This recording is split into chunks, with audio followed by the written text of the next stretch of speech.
नमस्कार मित्रों, मैं हूं वैद्य राजकुमार राठौड़ और आप सबका स्वागत करता हूं मेरे channel Ayurveda and ultimate way of life पे। गुजरात और गुजरात के आसपास के क्षेत्र में अभी कंजक्टिवाइटिस यानी कि गुजराती में जिसे बोलते हैं आंख आना की बीमारी काफी फैल रही है। ये एक संक्रामक बीमारी है जिसमें अगर आप किसी ऐसे व्यक्ति के कांटेक्ट में आते हैं, डायरेक्ट कांटेक्ट, उसके ड्रॉपलेट कांटेक्ट या तो उसका रुमाल, टॉवेल आदि चीज यूज करने से ये बीमारी आपको तुरंत फैल सकती है। इस बीमारी का सिम्टम क्या क्या है? तो जनरली इस बीमारी में आंखें लाल हो जाती है, आंखों में से पानी जैसा स्त्राव होता है और आंखों के आसपास थोड़ी सूजन देखने को मिलती है। कई बार अगर आगे चलते फोटोफोबिया यानी कि अगर आंखों में प्रकाश डाला जाए तो पेशेंट सहन नहीं कर पाता। ये होने के चांसेस किन को ज्यादा है? तो जिनका हाइजीन पुअर हो, यानी कि वो जो क्षेत्र में रहते हैं वहां पे इन्फेक्टेड एरिया हो, वहां पे गंदगी ज्यादा हो, या तो वहां का पानी अस्वच्छ हो जिससे अगर वो नहाते हैं और अगर वो पीते हैं तो ये इन्फेक्शन होने के चांसेस ज्यादा है। दूसरा एक रीजन है हमारी इम्यूनिटी कम अगर हो तो ये जल्दी फैलता है। तो हमारी इम्यूनिटी बनी रहे ऐसा खुराक और ऐसा पानी हमें पीना चाहिए। इसके बाद आता है कि इससे अगर हम बचना है, अगर ये सिम्टम हमें देखने को मिलते हैं तो हमें क्या करना चाहिए। तो सबसे पहली बात है कि हमें डायरेक्ट मेडिकल या तो कहीं से भी लेके कोई भी ड्रॉप ऐसे ही नहीं डाल देना चाहिए। कोई नेत्र विशेषज्ञ यानी कि ऑप्थेल्मोलॉजिस्ट की सलाह से ही एक ड्रॉप डालना चाहिए, क्योंकि ये डिजीज कोई पर्टिकुलर अवस्था में हो ऐसा जरूरी नहीं है। हो सकता है कि वो आगे फैल गया हो और उसकी कंडीशन वर्स भी हो सकती है।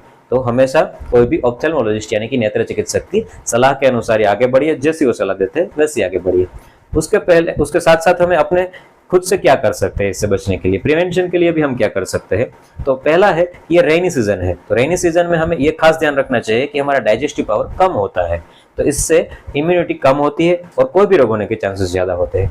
तो पहला तो हमें करना चाहिए लंघन, अगर डिजीज अवस्था है तो भी, क्योंकि आयुर्वेद में बोला है कि अक्षी कुक्षी भवा रोगा प्रतिशाय व्रण जरा, अलग अलग 5 रोग है, उसमें पहला आता है अक्षी रोग यानी कि आंखों के रोग जो होते हैं उसमें हमें खास ध्यान रखना चाहिए कि 5 दिन का लंघन करना चाहिए कि पंच एते पंच रात्रा लंघनात् प्रशम्यति, यानी कि अगर हम 5 रात्रि का लंघन करेंगे तो ये रोग काफी कम हो जाते हैं और प्रशमन हो जाता है इनका। तो हमें 5 रात्रि तक, दिन में हम थोड़ा सा खाना खा सकते हैं पर रात्रि को खास करके हमें आटे वाली चीजें अवॉइड करके हो सके तो जितना लघु भोजन हो सके उतना करना है या तो स्किप करना चाहिए। ये Shravan month generally rainy season में हम उपवास करते हैं, उसका रीजन यही है कि जो हमारी संस्कृति उसमें इसलिए इम्यूनिटी बढ़ाने के लिए इसको बोला है। और साथ साथ में हमें थोड़ा सा गर्म पानी पीते रहना चाहिए जिसकी वजह से हमारा डाइजेस्टिव पावर एक्टिव रहे, तो ये खास ध्यान रखना चाहिए। उसके बाद अगर हम रिसर्च पेपर्स की बात करें तो खाना कम खाने से यानी कि थोड़ा सा भूखा रहने से, फास्टिंग करने से ऑटोफेजी नामक एक प्रोसेस एक्टिवेट होता है जिस पे रिसर्च पेपर है और इस पे एक जाके नोबेल प्राइज भी मिल चुका है। तो ये ऑटोफेजी प्रोसेस एक्टिवेट होने से जो शरीर के खराब सेल होते हैं, डैमेज सेल होते हैं और खराब सब्सटेंसेस जो होते हैं जो कि ये संक्रामक रोगों में देखने को मिलते हैं वो कम हो जाते हैं। ये पूरा साइंटिफिक रिसर्च बेस्ड पेपर है, इसे ऑटोफेजी प्रोसेस कहते हैं। तो इसके बाद रीजनरेशन होता है, तो ये हमें जरूर से करना चाहिए।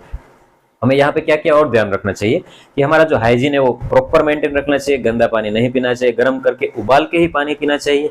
और दूसरा ये है कि हमें किसी की भी चीज डायरेक्टली यूज नहीं करनी चाहिए, खुद का रुमाल टॉवेल सब अलग रखना चाहिए, तो संक्रमण से हम बच पाएंगे। दूसरा एक मेन चीज यहाँ पे मैं कहना चाहूंगा कि हमें जो जाहिर स्थल होता है वहां पे जाने से अभी कम जाना चाहिए, क्योंकि जैसे संडे काफी भीड़ होती है कई जगहों पे, तो हमें अभी टालना चाहिए। स्कूल कॉलेज में जाके बच्चों को काफी फैल रहा है तो वहां भी हमें ध्यान रखना चाहिए। कहीं भी जाते हैं तो ब्लैक गोगल्स या तो डार्क गोगल्स या तो कहीं भी गोगल्स पहनने चाहिए ताकि हमारी आंखें डायरेक्ट कॉन्टेक्ट में ना आए।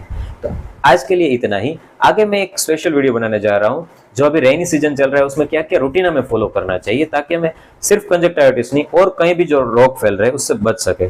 तो इसके लिए देखते रहिए मेरा channel Ayurveda and ultimate way of life. Thank you. जय धन्वंतरी।